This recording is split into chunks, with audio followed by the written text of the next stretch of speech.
Hi friends, welcome to மகா visual. இன்னைக்கு நம்ம எங்க இருக்கோம்னா வந்துட்டு செல்வ விநாயகர் கோயிலுக்கு ஆலயத்துக்கு இருக்கோம். இங்க வந்து விளக்கு பூஜை மத்தியானம் கூட 2000 பேருக்கு அன்னதானம் எல்லாமே போட்டாங்க. இப்போ வந்து விளக்கு பூஜை சிறப்பாக முடியுது.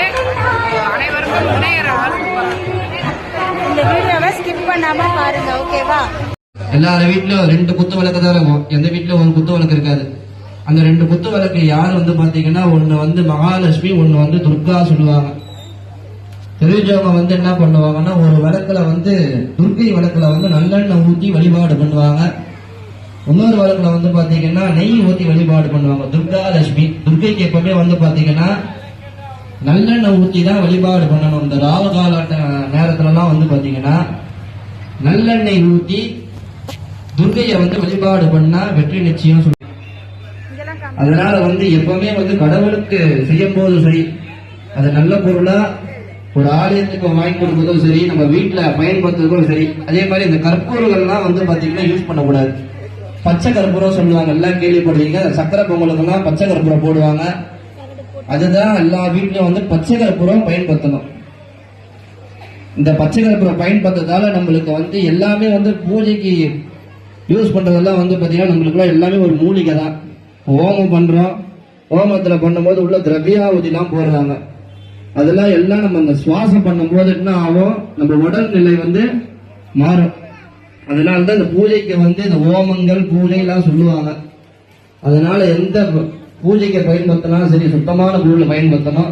இப்ப எல்லாம் வந்து கோவில் விழாவின் முடிவில் 5 கிலோ அரிசி பிரசாத பைகள் வழங்கினார்.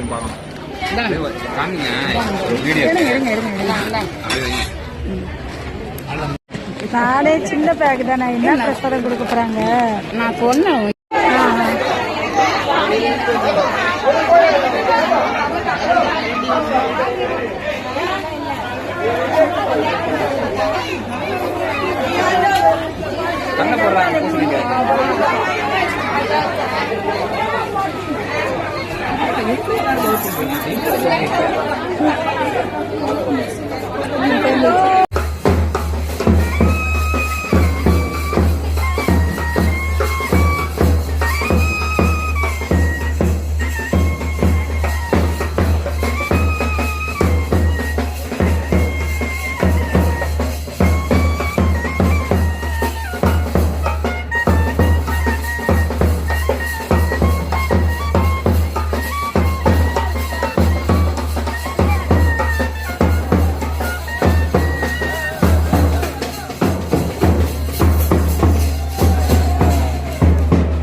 அம்மா இப்படி பாருங்க.